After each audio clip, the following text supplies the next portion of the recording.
5월 18일 목요일 민수기 31장 1절로 24절 이스라엘의 원수, 하나님의 원수입니다. 이스라엘을 하나님에게서 떠나 바알을 섬기도록 유혹했던 미디안. 그들의 죄악은 심각한 내용이었죠. 결국 그들에 대해서 하나님께서는 하나님의 원수라고 선언하시고 그들을 진멸하는 전쟁을 명령하십니다. 헤렘의 전쟁이죠. 심각한 전쟁입니다. 그들의 죄악 역시 심각한 죄악인 것이고요.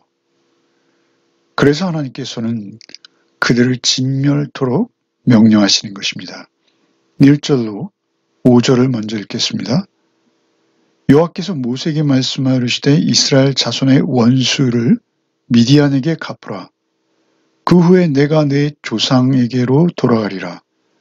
모세가 백성에게 말하여 이르되 너희와 함께 있는 사람들 가운데에서 전쟁에 나갈 사람들을 무장시키고 미디안을 치러 보내어 여호와의 원수를 갚되 이스라엘 모든 지파에게 각 지파에서 1000명씩을 전쟁에 보낼지니라매 각 지파에서 1000명씩 이스라엘 100만 명 중에서 12,000명을 택하여 무장을 시키니라.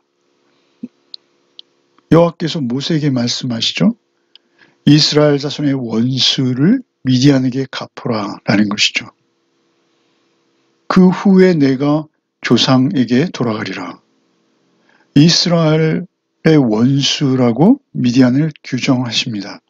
그래서 그들을 하나님께서 심판하기로 하신 것이죠. 이것은 하나님의 절대 주권이십니다. 하나님의 심판은 하나님의 재량인 것이죠. 그 심판 성격의 전쟁을 수행한 후에야 내가 내 조상에게로 돌아갈 것이다 라고 모세에게 말씀하시죠. 모세의 죽음을 이루시는 것이죠.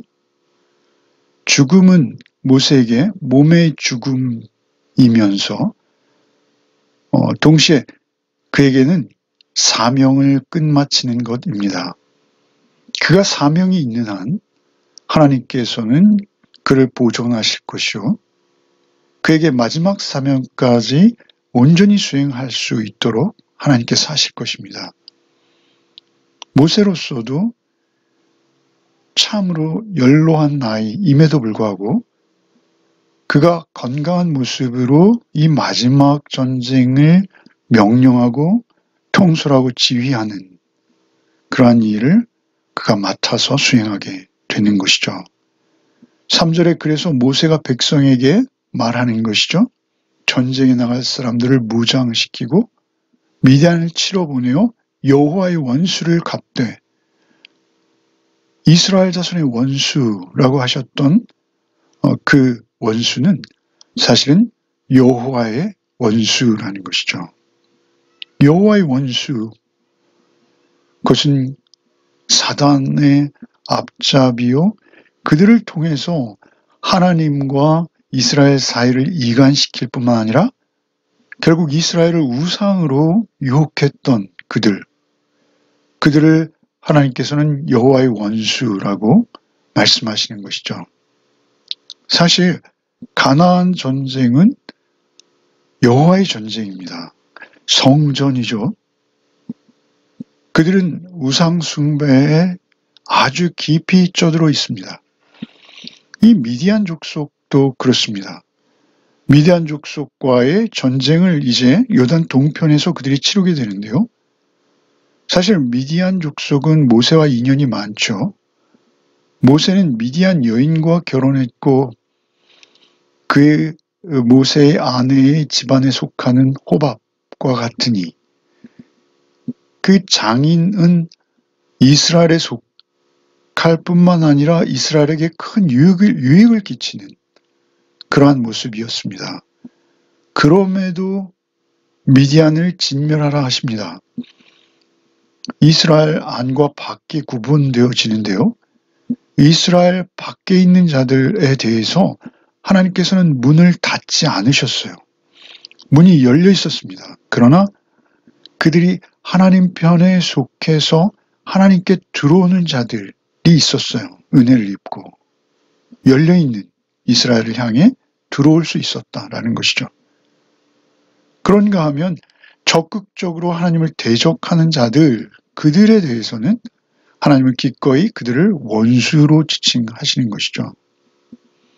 그런데 이것은 신약적 교훈으로 우리는 원수마저도 사랑할 자들이죠. 그럼에도 불구하고 이 하나님의 심판의 대상이 되어지는 하나님의 원수에 대해서는 하나님께서 단호하십니다. 이스라엘의 모든 지파에서 각 1000명씩을 전쟁에 보낼지라. 이것은 대표를 의미하는 것이죠. 각 지파에서 1000명이라는 것은 모든 지파가 힘을 합해서 한 국가로서, 한 나라로서 그 전쟁에 각자 임하고 있는 것입니다. 1000명씩을 전쟁에 보내라 하시죠. 그래서 각 지파에서 100만 명 중에 12,000명을 택하여 무장시켜요. 여기서 100만 명이라는 것은 아주 많은 수를 의미하는 것이죠. 이스라엘 전체 공동체를 의미하는 것이죠. 12,000명을 택하여 무장을 시킨지라. 그들이 이제 여호와의 명령에 따라 전쟁에 나아갈 준비를 하게 된 것이죠. 그리고 이제 미디안과 전쟁을 벌입니다. 6절부터 읽겠습니다. 모세가 각 지파에 1000명씩 싸움에 보내되 제사장 엘르아살의 아들 비느하스에게 성소의 기구와 시노나팔을 들려서 그들과 함께 전쟁에 보내매 그들이 여호와께서 모세에게 명령하신 대로 미디안을 쳐서 남자를 다 죽였고 그 죽인 자 외에 미디안의 5 왕을 죽였으니 미디안의 왕들은 에위와 레겜과 수루와 후루와 레바이며 또 보올의 아들 발람을 칼로 죽였더라. 모세가 각 지파에 1000명씩을 보냅니다. 그런데 그들과 함께 엘르아살의 아들 비느하스를 보내죠. 엘르아살은 아론의 뒤를 이어서 대제사장이 되었고요. 그는 시체, 그 죽음에 접촉하면 되지 않는 것이죠. 시체에 접촉할 수 없습니다. 결국 비느하스를 보냅니다. 비느하스는 놀라운 인물이죠. 비느하스는 그 미디안 여인 고스비와 시몬 지파의 시므리가 그 바알에 현혹되어서 이스라엘 회중이 모임을 하고 있는 가운데에서도 그들이 함께 천막에 들어가는 것을 보고 쫓아가서 한 창으로 그 2명을 꿰어서 심판했던, 그래서 질투하시는 하나님이라고 하나님께 스스로를 밝히시며 나의 질투함을 내가 해소시켜 주었고 그로 인해서 그들이 위기를 모면하게 되는 그러한 미디안 족속에 관해서는 아주 혁혁한 하나님을 기쁘게 했던 그러한 비느하스, 미디안에 대해서 누구보다 잘 알고 있는 그 비느하스에게 사실 이 일이 주어지는 것이죠. 성소의 기구와 시노나팔을 들려서 그들과 함께 전쟁에 보내는 것이죠. 시노나팔은 전쟁의 진퇴를 알리는 요긴한 도구였을 것이고요. 여기서 성소의 기구가 무엇인지에 대해서는 논의가 많습니다. 그러나 많은 학자들은 전쟁에서 특별히 여호와의 성전 여리고를 향할 때 그들이 하나님의 법궤를 앞세우죠. 언약궤를 앞세웁니다. 그래서 그 말씀의 언약궤라고 보기도 합니다. 그 성소의 기구와 시노의 나팔을 들려서 그들과 함께 전쟁에 보내매 그들이 여호와께서 모세에게 명령하신 대로 미디안을 쳐서 남자를 다 죽이고 다 죽였어요. 헤렘이죠. 죽인 자 외에 미디안 5 왕을 죽였으니 에위, 레겜, 수루, 후루, 레바. 이 수루라는 인물은 정 가운데 있죠. 그는 고스비의 아버지였을 것이라고 보여집니다. 미디안 5 왕. 그러니까 미디안은 일종의 연합체였던 것으로 보입니다. 그 다섯 방백, 다섯 왕, 말라크로 정확히 나오기에 왕으로 번역할 수 있는 것이죠. 그 방백 중에 하나였던 수루, 고스비의 아버지였던 그도 여기서 이제 죽임을 당하는 것이죠. 에위, 레겜, 수루, 후루와 레바이며 또 부올의 아들 발람도 여기서 칼로 죽는 것이죠. 이 발람은 이 하나님의 말씀을 대언하여 이스라엘을 축복했던 놀라운 인물이죠. 그럼에도 그가 결국 이스라엘을 배반하고 그가 꾀를 내어 모략으로 그 미디안 여인들을 동원해서 바알에게 이스라엘을 끌어들이려고 했던 그러한 악한 자인 것이죠.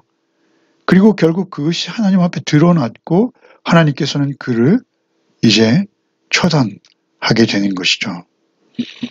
그들은 그저 간단히 미디안을 쳐서 남자를 다 죽였고 이렇게 전쟁의 승리를 기록하고 있습니다. 그러면 당시 미디안의 숫자는 얼마나 되었을까요?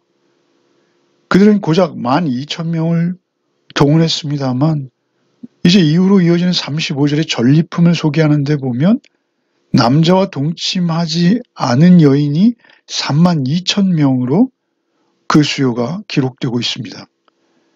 32,000명이나 되는 남자와 동침하지 않은 여인들의 숫자로 미뤄볼 수 있는 미디안의 숫자는 최소한 12,000명의 몇 배가 되었을 것이 분명합니다.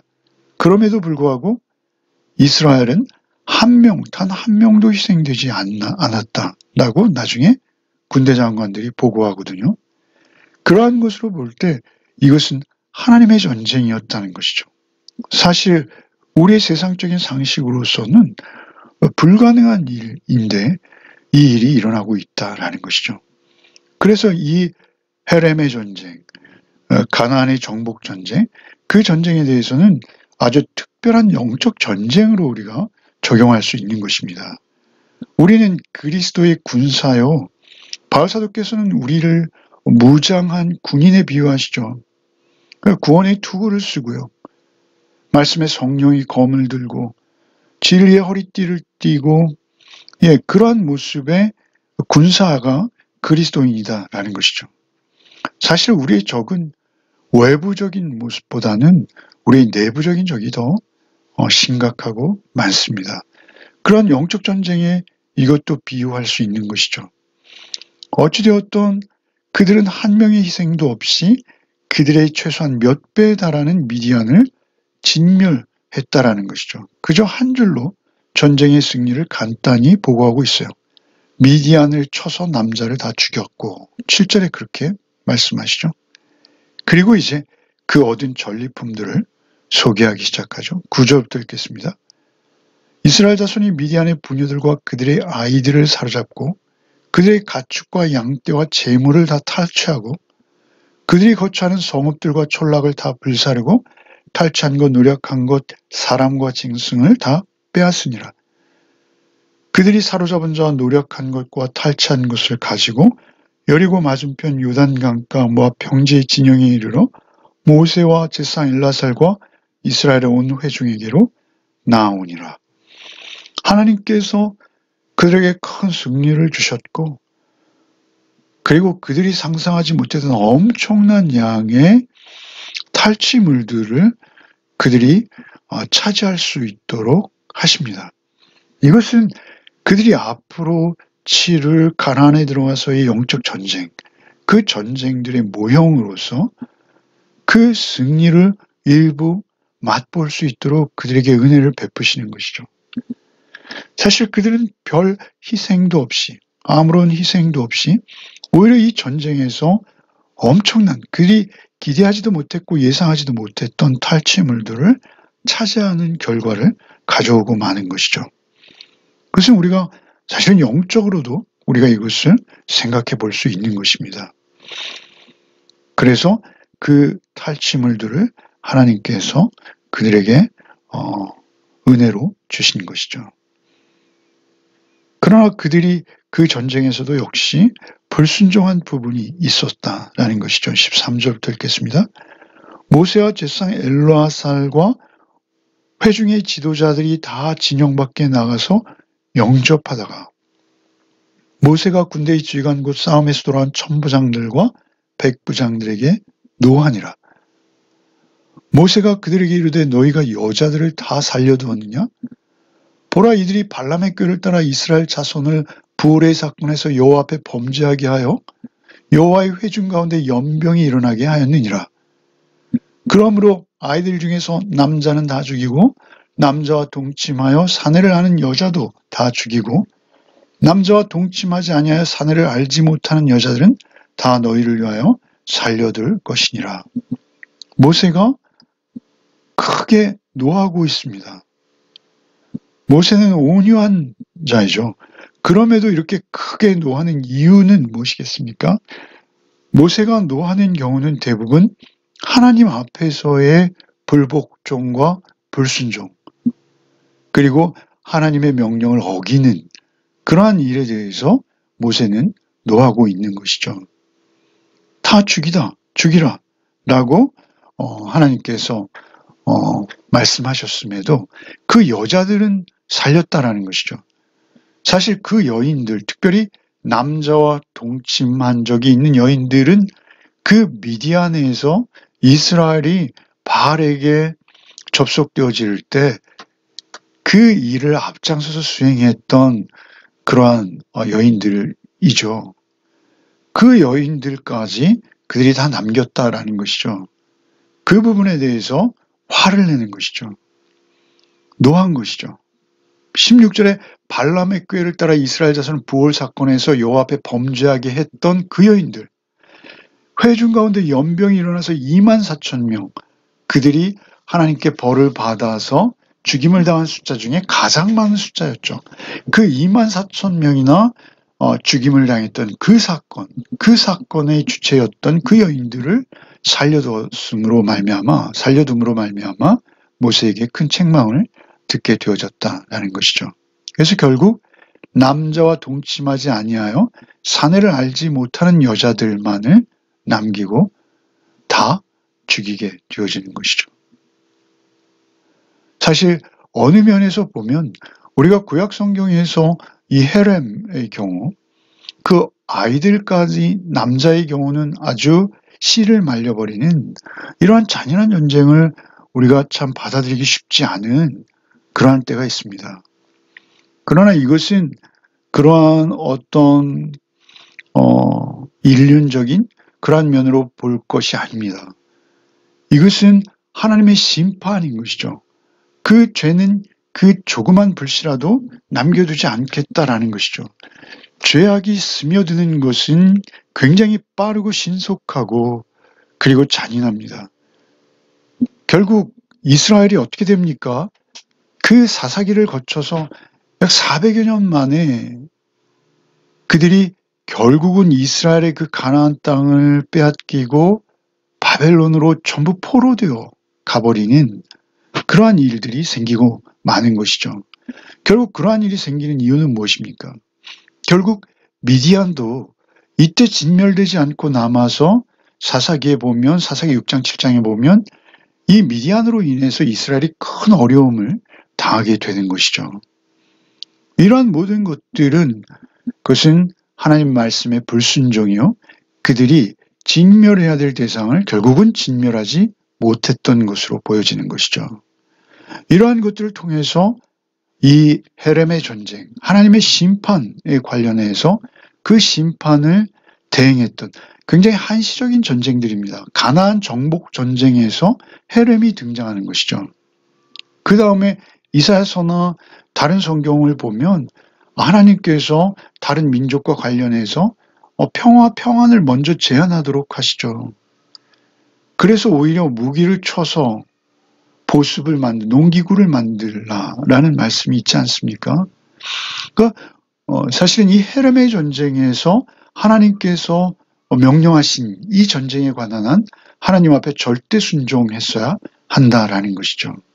그 죄는 그 씨조차도 우리 안에 남겨두어서는 안 되는 그러한 성격의 전쟁이었다라는 것이죠.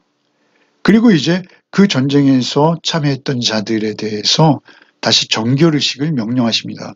그들이 정결해야지 이스라엘 진영에 들어올 수 있게 되어지는 것이죠. 19절부터 읽겠습니다. 너희는 이레 동안 진영 밖에 주둔하라. 누구든지 살인자나 죽임을 당한 시체를 만진 자는 셋째 날과 일곱째 날에 몸을 깨끗하게 하고 너희의 포로도 깨끗하게 할 것이며 모든 의복과 가죽으로 만든 모든 것과 염소 털로 만든 모든 것과 나무로 만든 모든 것을 다 깨끗하게 할지니라. 제사장 엘르아살이 싸움에 나갔던 군인들에게 이르되 이는 여호와께서 모세에게 명령하신 율법이니라. 금, 은, 동, 철과 주석과 납 등의 불에 견딜 만한 모든 물건은 불을 지나게 하라. 그리하면 깨끗하려니와 다만 정결하게 하는 물로 그것을 깨끗하게 할 것이며 불에 견디지 못할 모든 것은 물을 지나게 할 것이니 너희는 일곱째 날에 옷을 빨아서 깨끗하게 한 후에 진영에 들어올지니라. 이스라엘 진영은 거룩이죠. 하나님이 그들의 진영 가운데 함께 하세요. 그래서 그 함께 하시는 하나님의 진영 안에 그들이 들어오기 위해서는 그들이 거룩으로 다시 회복되어지고 깨끗하게 되어질 필요가 있었던 것이죠. 그래서 2일 동안, 7일 동안 진영 밖에 주둔하면서 그들이 깨끗하게 한다라는 것이죠. 여기 19절에 깨끗하게 할 것이며 하기 깨끗하다라는 것은 100%의 정금을 말하는 것입니다. 이 깨끗하게라는 히브리어의 단어는 99.9%한 100% 정금을 말할 때 사용하는 단어이거든요. 그러니까 하나님 앞에 그렇게 정결의식을 거쳐서 정결하게 되어서 다시 진영으로 회복되어진다라는 것이죠. 그래서 22절에 금, 은, 동, 철과 주석과 납 등은 불을 통과해야 되는 것이죠. 그리고 그 불을 통과하는 것을 견디지 못하는 모든 것들은 정결하게 하는 물.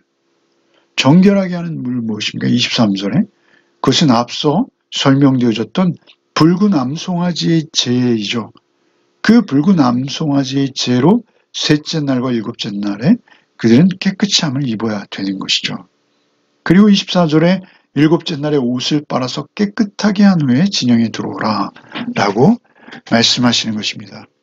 맑은 물에 씻어 깨끗하게 되어 그리스도의 신부로 우리가 준비되어지는 것이죠.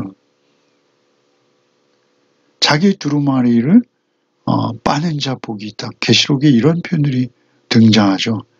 그러니까 우리는 그리스도로 인해서만 깨끗해질 수 있습니다. 우리의 구원자 되신 예수 그리스도의 사죄케 하는, 대속케 하는 정결한 보혈로만 우리는 깨끗함을 입을 수 있습니다. 이제 신약 시대를 사는 우리에게는 날마다 그리스도께서 우리를 정결케 해주시는 그 은혜 안에 우리 날마다 새로움을 입게 되는 것이죠. 그래서 우리는 죄와 싸워 이길 수 있고 죄와 피 흘리기까지 싸울 뿐만 아니라 그 죄로부터 온전히 정결케 되어지는 은혜를 우리는 경험할 수 있게 되는 것이죠. 오늘 하루의 삶을 살면서 우리에게 영적 전쟁이 끊임없이 벌어지고 있습니다.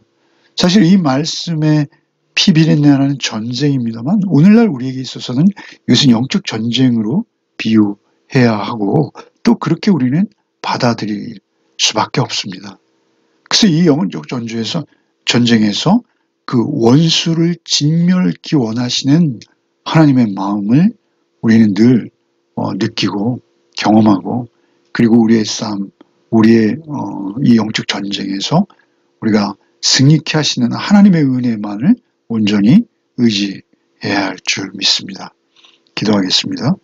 주님 감사합니다. 오늘도 우리를 이 죄악 많은 세상에서 그 죄와 싸워 이길 수 있도록 우리에게 전신갑주로 무장시켜 주시는 주의 은혜에 날마다 감사드립니다. 오직 우리 교회가 또 우리 교회 공동체가 우리 교회 공동체에 속한 모든 개인이 하루의 삶 속에서 오직 주의 은혜 가운데 주의 정결한 신부로 정결한 삶을 살아낼 수 있도록 구별되어진 삶을 살아낼 수 있도록 오늘도 우리를 진리의 말씀으로 인도하시고 오직 그 말씀 안에 늘 말씀을 기억하며 말씀 안에 머무는 하루가 되게 하여 주시옵소서. 예수 그리스도의 이름 받들어 기도하옵나이다. 아멘.